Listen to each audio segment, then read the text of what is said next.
정치권 상황 알아보겠습니다. 다가오는 4.15 총선도 거대 양당의 대결 구도로 굳어지고 있습니다. 더불어민주당의 위성정당인 더불어시민당 후보 영입 작업에 본격적으로 들어갔고, 미래통합당의 위성정당인 미래한국당은 통합당과의 갈등 끝에 오늘에야 비례대표 후보 명단을 확정합니다. 국회 연결합니다. 이승배 기자. 네, 국회입니다.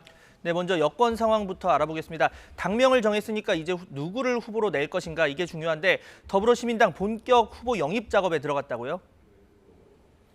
네, 그렇습니다. 말씀하신 대로 당명은 이미 더불어민주당과 흡사한 더불어시민당으로 정해졌습니다.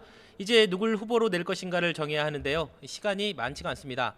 당장 일주일 뒤인 다음 주 26일과 27일이 후보자 등록 마감 날입니다. 우선 당론과 조직을 확정해야 하고요. 공천관리위원회도 꾸려야 합니다. 또 비례대표 후보자 신청을 받아서 심사도 서둘러야 합니다.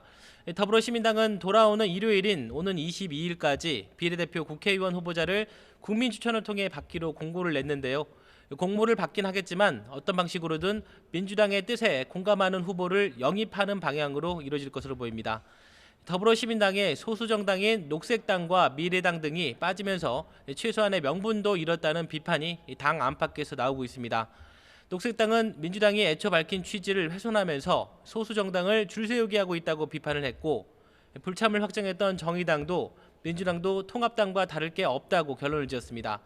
또 당내에서는 시민사회 원로들이 속한 정치개혁연합을 배제한 것을 두고 다른 당도 아닌 민주당이 너무한 거 아니냐는 일부 의원들의 비판 목소리도 있습니다. 통합당 심재철 원내대표도 민주당이 친문 세력과 조국 수호 세력이 주축이 된 비례정당으로 말을 갈아탔다면서 사실상 친문 비례 민주당이라고 날을 세웠습니다. 이런 가운데 민주당은 오늘 지역구 예비 후보들에 대한 8차 경선 결과를 발표합니다. 경기 군포시와 세종시 을, 전남 여수 갑 등 4곳이 발표될 예정인데요. 이번 선거구 획정안 조정에 따라 선거구가 합쳐지거나 쪼개진 지역에 있어서 경선 결과에 관심이 쏠리고 있습니다. 네, 미래통합당의 압박에 위성정당인 미래한국당 결국 비례 명단을 손보기로 했는데 황교안 대표가 오늘 아침 또 한번 강한 불만을 드러냈죠. 네, 황 대표는 오늘 아침 회의에서 미래한국당이 기대와 거리가 먼 결과를 보였다면서 단호한 결단을 통해 문제를 바로잡겠다 이렇게 말을 했습니다. 황 대표는 비례정당 관련 파열음은 국민의 열망, 기대와 거리가 먼 것이었다며 큰 실망을 안겼다고 비판을 했습니다.